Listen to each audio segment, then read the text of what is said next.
Beleza? Tá? Aí o que vai acontecer espontaneamente? Vamos supor que o treco esteja parado. Vai encher e vai ficar na mesma altura, concorda? Se tiver movimento, esse treco vai subir, mas não vai subir indefinidamente. Vai subir até uma certa altura e vai o quê? Parar. Aí nem sobe, nem... Vai ficar estável. Nem desce. A velocidade ficou constante. Sim, supondo... Não pode ficar. Veja, Adriana, se você pegar, vamos pegar, só para você entender o exemplo que eu estou falando, se você pegar a sua mangueira de jardim, ligar na torneira, abrir a torneira numa dada posição, não mexer na torneira, e garantir que o que está saindo na torneira é igual em todos os instantes, se você fizer um furo, vai ter uma altura, e aquela altura vai ficar o quê? Vai ficar mesmo. Não tinha que mexer na torneira. Isso, só vai mudar se eu abrir ou fechar a torneira. Então, desde que aqui eu mantenho o regime permanente e a vazão é constante, a altura que eu vou atingir é sempre a mesma. Por quê? Porque a molécula vem, piriri, pororó, pororó, piriri, pororó, pororó, pororó, bate aqui, tem uma porrada e não consegue entrar. Mas também não deixa nada sair, porque eu consigo transformar a velocidade em pressão.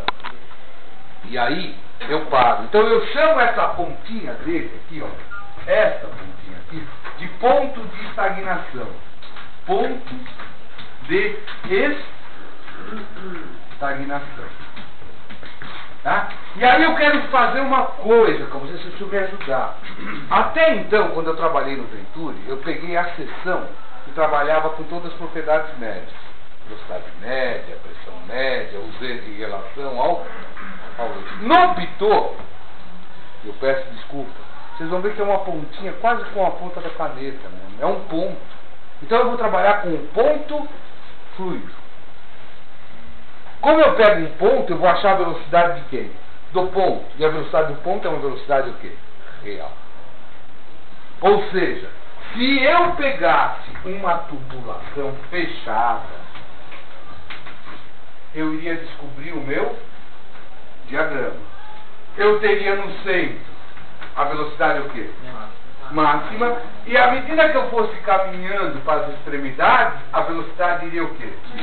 Só não chegaria a zero, porque quando eu colocasse o meu aparelho aqui, ele teria dimensão. Então eu estaria pegando a velocidade um pouquinho abaixo das paredes. Então o zero eu não estaria lendo. O que vocês vão fazer lá no laboratório? É um pitozinho. O pitozinho vai subir, vai descer e vocês vão fazer o meu diagrama de velocidade. Né? E aí eu vou falar assim, agora com o diagrama de velocidade eu quero que você me ache a vazão também pelo tubo de Pitot. E eu quero saber se a vazão que vocês acharam pelo tubo de Pitot é boa ou é ruim. Vocês vão ter a vazão que vocês acharam no tanque, que é a vazão real, e vocês vão comparar com a vazão que vocês vão achar no tubo de Pitot, e vão falar se está bom. Se o Pitot estiver perfeito, as vazões vão ser o quê? Iguais. Se não, você vai ter uma diferençazinha, você vai ter um ajuste para fazer naquilo que você leu. Mas o que eu teria que falar? Nesse ponto de estagnação, eu sempre vou ter dois tipos de pressão. Eu vou ter a pressão que eu chamo de pressão estática, mais o que eu chamo de pressão dinâmica. Ok? Alemão, o que é a pressão estática? É aquela que existe na linha e que se você fizer um furo, vai ter um jato e o jato vai ficar sempre na mesma altura se você não mexer na torneira. Então aqueles jatos, ou você coloca um tubinho graduado e você lê a altura e você acha a pressão como sendo gama vezes H, concorda comigo? Né? Ou você pega e desenrosca, põe um manômetro metálico, aquele que a gente usa em posto de gasolina, e lê a pressão através do seu manômetro. Semana que vem eu trago um para a gente brincar com isso, para falar do manômetro, do bacômetro, do mano. Mas o que ele lê lá é a pressão manômetrica. Mas eu dou um jeito daquela pressão. Toda vez que eu medir a pressão perpendicular ao escoamento, eu falo que é a pressão estática. Se eu pegar dois pontos muito próximos, então a história do furinho. Pus a mangueira na torneira, 50 metros de extensão. Furei perto da torneira, pum, um jato. Fui lá no fundo, a 40 metros depois, furei. Você concorda que o jato vai ser um pouco menor? Uhum. Por que tem a diferença dos jatos? Esse tempo de dissipação de energia. A viscosidade fez você ter diminuição da pressão. Só que se eu pegar esse furinho aqui e trazer para perto, em vez de estar 40, eu ponho em 30.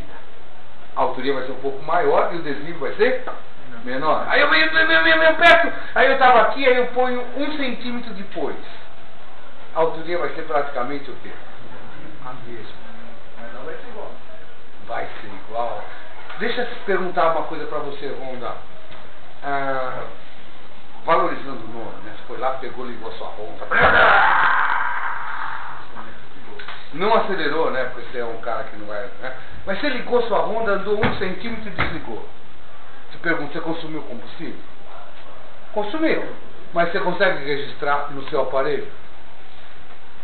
Porque o teu consumo foi muito pequenininho, você fala que foi desprezível. Então, nessa distânciazinha, como ela é muito pequenininha, eu vou falar que houve. Mas é tão pequeno que você não consegue visualizar o quê? A diferença. No tubo de Pitot, vocês vão ver que a distância entre os pontos que eu estou falando vai ser da largura do meu dedo.